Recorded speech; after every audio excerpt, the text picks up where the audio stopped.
J'ai causé la mort de la maîtresse de mon mari. Je ne peux pas dire que j'en suis fier, mais je ne regrette rien. La vie est ainsi faite.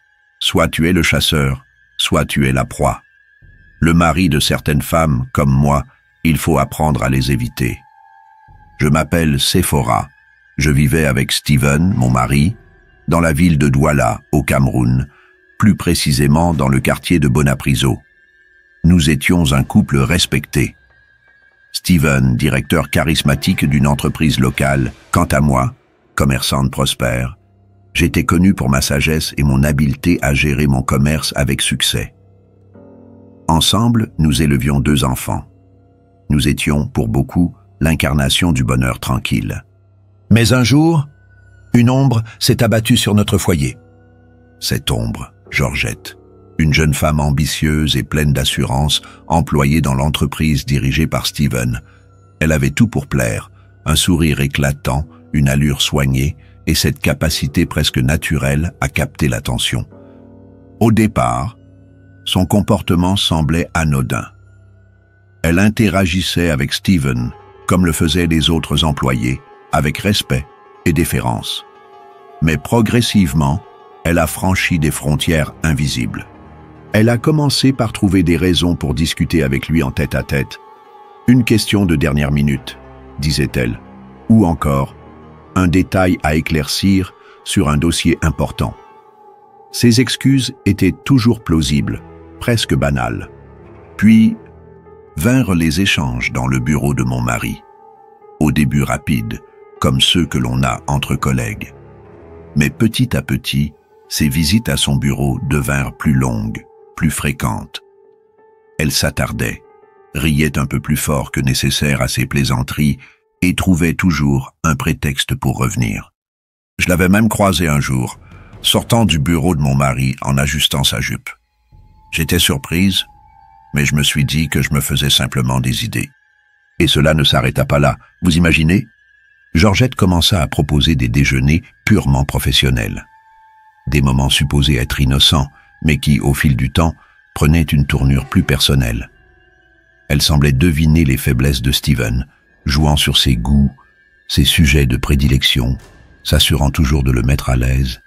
Ils furent bientôt aperçus ensemble, non plus seulement dans des cadres formels, mais dans des endroits où le hasard avait peu de place, des terrasses de café, discrètes, presque cachées. Les conversations, vues de loin, semblaient intenses. Dans le quartier, les rumeurs commencèrent à circuler. Les employés, tout le monde semblait avoir une histoire à raconter. Les commerçants du quartier, mes amis, tous ont commencé à me rapporter des observations troublantes comme quoi mon mari sort avec une de ses employées. Aveuglé par la confiance que je portais à mon mari, je tentais de nier l'évidence. Mais comment ignorer ces regards insistants que Georgette lançait à Steven à mon passage au bureau de ce dernier? Comment expliquer ces absences prolongées? La tension était insoutenable. Elle avait trouvé une faille dans mon mariage. Et avec une précision calculée, elle s'y glissait doucement, méthodiquement. Elle ne se contentait pas de voler du temps à Steven. Elle tissait une toile autour de lui. Quand je confrontais mon mari, il riait nerveusement. « Tu t'inquiètes pour rien », disait-il. Mais je ne pouvais plus nier ce que je voyais. Un après-midi, alors que je livrais des produits près de l'entreprise de Steven, mon cœur s'est brisé. Je les ai aperçus, assis côte à côte dans un restaurant discret en train de s'embrasser. C'était clair. Georgette ne voulait pas simplement voler des moments avec Steven. Elle s'était s'immiscer dans notre vie. Cette nuit-là, j'ai pris une décision. Je suis allé consulter un marabout. Je lui ai tout expliqué, ma douleur, ma colère. Il m'a écouté, impassible, avant de me demander une chose. Une photo de Georgette. Hésitante, le cœur lourd, je suis rentré chez moi. Je savais que ce que j'allais faire marquerait un tournant, un point de non-retour. Mais à ce moment précis, je ne voyais pas d'autre issue. Je me suis assise dans le silence de ma chambre. Le téléphone en main, je n'avais jamais été du genre à espionner ou à m'attarder sur les affaires des autres. Mais ce soir-là, ma détermination surpassait mes doutes. J'ai ouvert Instagram, l'endroit où les gens exposent leur vie, souvent sans penser aux conséquences. Je savais que Georgette y serait. Elle avait ce besoin de se montrer, d'afficher son bonheur, de proclamer une supériorité tacite. Après de longues heures, des heures où ma frustration grandissait, à chaque clic infructueux, je suis enfin tombé sur son profil.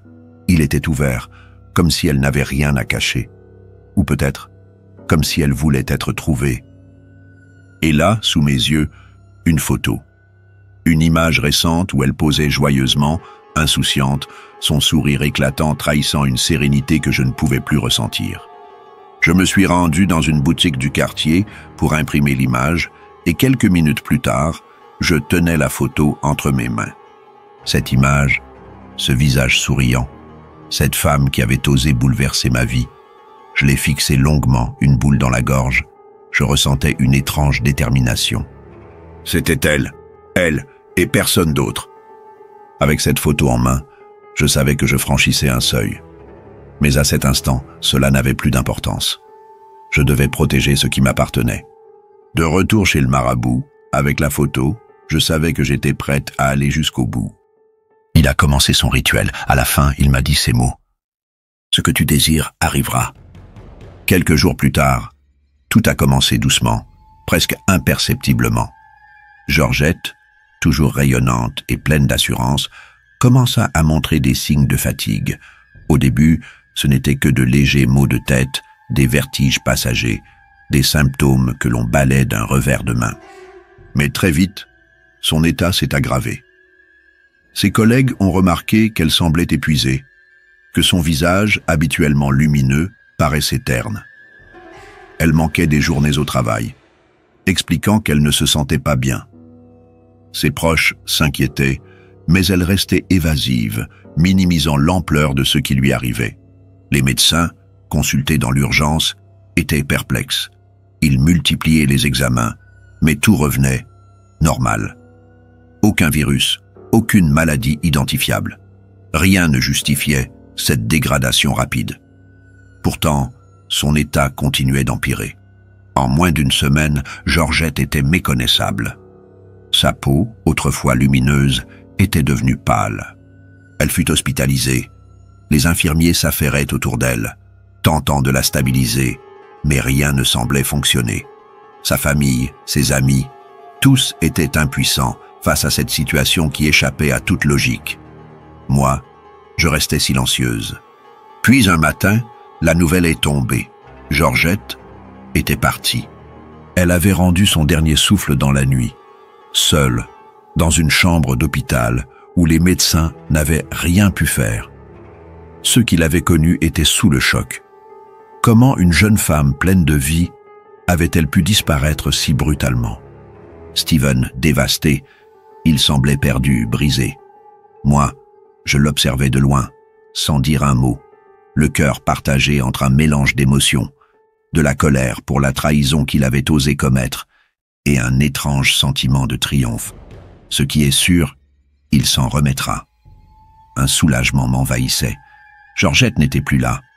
Et ainsi, le chapitre de cette femme qui avait tenté de détruire mon foyer s'est clos, d'une manière que je savais irréversible. Voici mon histoire. Comme je vous l'avais dit au début, de mari de certaines femmes, il faut juste le regarder de loin. Et toi, si tu étais à la place de Sephora, aurais-tu fait le même choix? Partage ton avis dans les commentaires et discutons ensemble. N'hésitez pas à partager vos histoires avec nous pour édifier les autres en l'envoyant en privé ou sur le mail dans la bio. Si tu as écouté l'histoire jusqu'ici, n'oublie pas de t'abonner et de laisser un j'aime. À la prochaine pour une nouvelle histoire.